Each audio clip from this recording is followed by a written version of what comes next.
However, there are some bacterial diseases that can make lesions like gray leaf spot. A bacterial leaf streak is one of those. And so that's where making sure if you're really spraying that fungicide to manage the disease, to protect yield, you want to make sure you're spraying on a fungus, right? Obviously, spraying a fungicide on a bacteria is not going to control the bacteria, and you're not going to see the return on investment that you hope for. Tim Reinbach, I'm the Director of Field Operations and Communications, as well as the Assistant Director of Natural Resources at the University of Missouri. Well, welcome to Tim's Take, and today we have Dr. Mandy Bish. She's our State Extension Plant Pathologist, and we're going to talk about some diseases in corn, soybeans, and maybe even wheat. Sounds good, Tim. All right.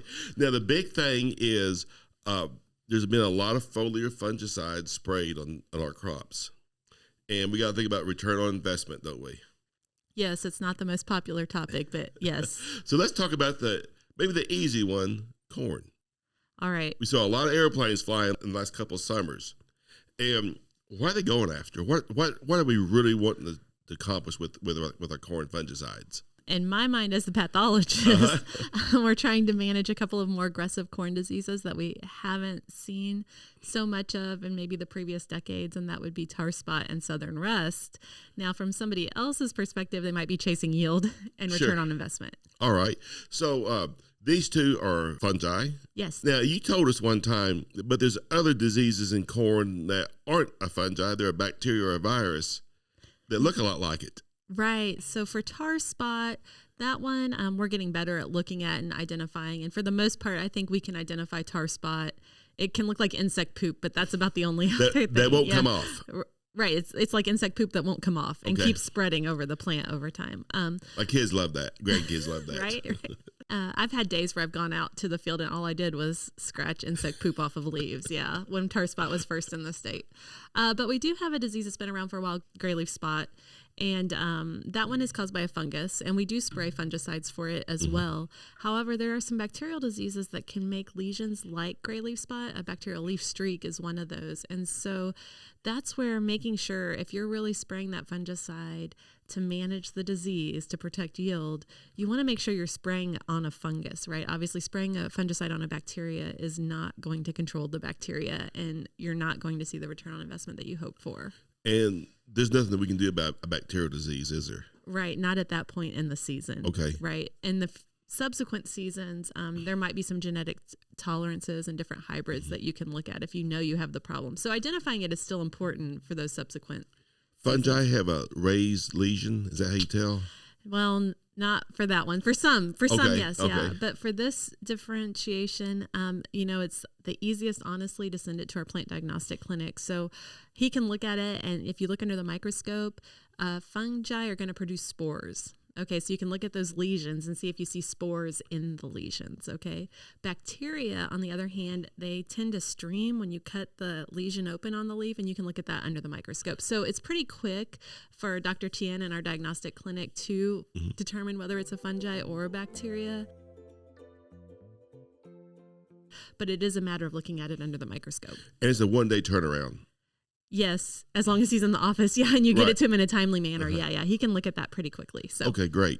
So if in doubt, do that because you want to be able to make sure you're spraying what you need to be spraying. Yeah, and I would say on some of fungi, even we have lookalikes. So southern rust is a disease that's kind of newer on corn. I say newer. In our river bottoms, we've had it a lot, but the last 2 years it's spread more inland.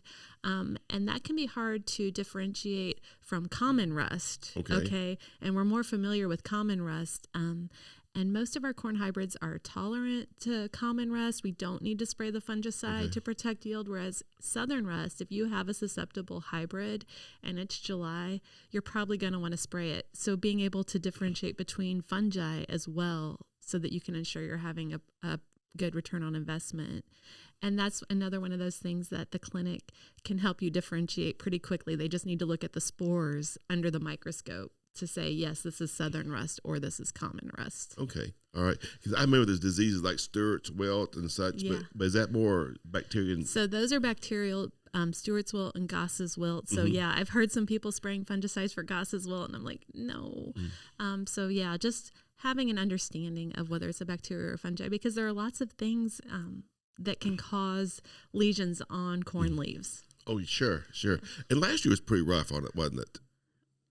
Which does on the rust. Oh yeah. So when you start teasing apart, so southern rust, that fungus can't survive Missouri winters, so it comes up from the south.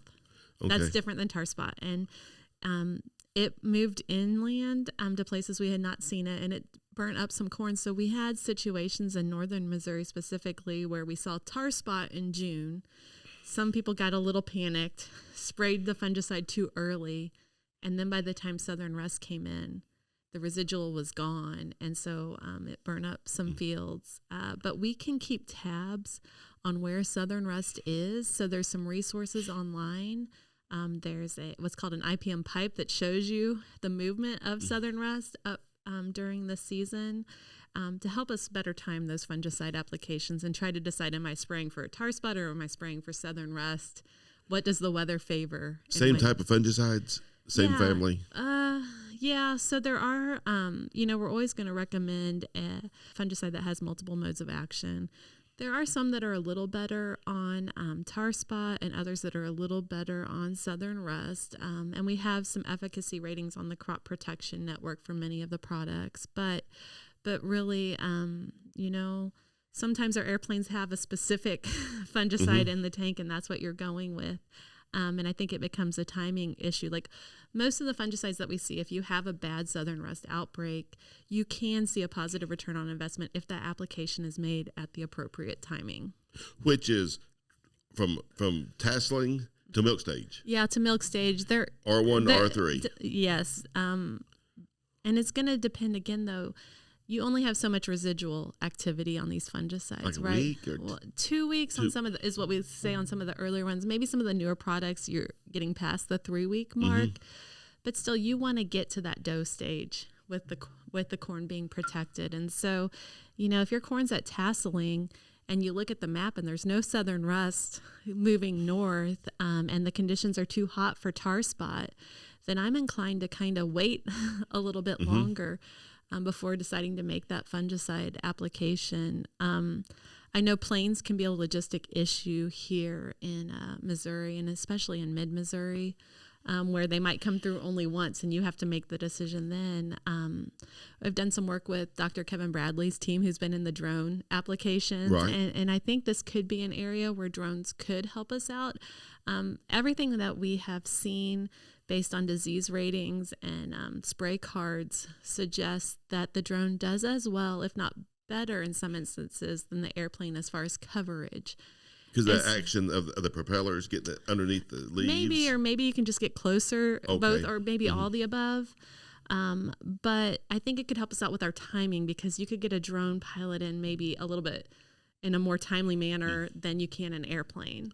Sure. Potentially. So trying to optimize that timing on our fungicide applications in corn, because that's where we're going to see the positive return on investment. Now, will you see it for tar spot? Because you said cooler temperatures. Right. So June's cool. My corn's not tasseling yet, but I got I have tar spot? Yeah. So I can spray it then? No, you're not panicking. You're watching it at that point. But what if I got it? Yeah, you're watching it. You're not spraying it. But I have it, though. I know. So here's what you're going to ask. You're going to look. You're going to look at it. You're going to find it. So are we to the ear leaf yet? Are there lesions on the ear leaf or no? Are we just seeing it in the lower canopy? Just lower, yeah. Because if we're just seeing it in the lower canopy, we're going to hold off until we start approaching that ear leaf. We're also going to look at the temperatures, because it's about 20 days. The weather from about 20 days before you see symptoms matters for tar spot. And so our end of May, early June are the temperatures that are the wheelhouse. Okay. Which is why we tend to see it in June, I think. But this disease does not like hot weather. And so if you only have it on the lower canopy and July is coming, it's going to be hot. The disease is still going to be there, but it's not going to spread as quickly. So that's why, So that's why we're watching it as opposed to making that reaction. Gotcha. Because what happened last year was a few people panicked and sprayed, which I get it. It's hard, right? Like when your cornfield is at stake. Yeah, I get it. But so they sprayed early, the residual wore off, and then conditions in July were actually favorable for southern rust, because southern rust really likes the warm weather. So really waiting to that R1, that tasseling, for both of them is probably the best. Yeah, if you take all the university data compiled over the years, high disease pressure, low disease pressure, all of it, regardless of disease, the optimal timing is between that tasseling to that milk stage. And you found the one application gives you most of your, because some people want to do it twice. Sure. And you can see if you do 2-pass, we've done some work, and we're thankful, I should say, we've had some funding from North Central SARE. We've had some funding from Missouri Corn Growers Association to look at these fungicide timings pretty well. And we have a grad student, Haley Emanuel, who's doing on-farm work and small plot work. And if you do multiple applications, you're going to see better. Your leaves are going to look better. They're going to have less lesions. But if you look at yield differences and then the cost, you're not going to see a positive. There's a very low chance of seeing a positive return on investment on a second fungicide application. Sure. So even though it looks better, the yield difference is not there from the first.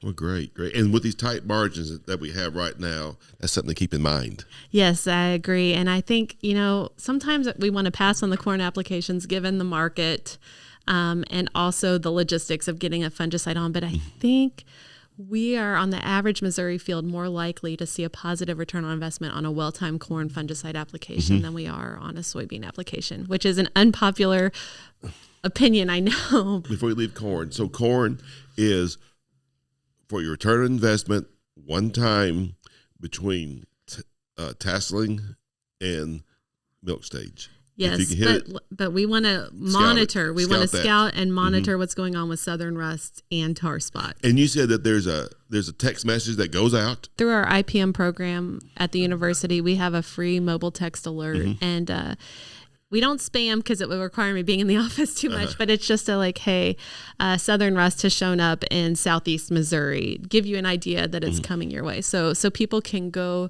to ipm.missouri.edu, and there's a tab for subscribe, and you can find the link to subscribe to that text message alert system, or when corn stunt came in, or where tar spot is showing up. So And then you also have a newsletter that comes out fairly quickly too. Yeah, so on that same page, ipm.missouri.edu, under subscribe, there is a Mizzou Crop and Pest newsletter. That's an electronic newsletter. So I would say it depends on us getting to the office to type up the email, but we can send it out within a day of getting it. Wonderful. And if you farm in the river bottoms, creek bottom, are you more susceptible to these fungal diseases? It's a really good question, and I think we do see more of them along our rivers, and I think for southern rust that could be. I mean, for both of them, it could be part of spore movement in those weather patterns around the rivers, but also the evenings are going to cool off more quickly near the rivers as inversions set in and such. So I think there's multiple factors, but the answer is yes. Okay. Yeah.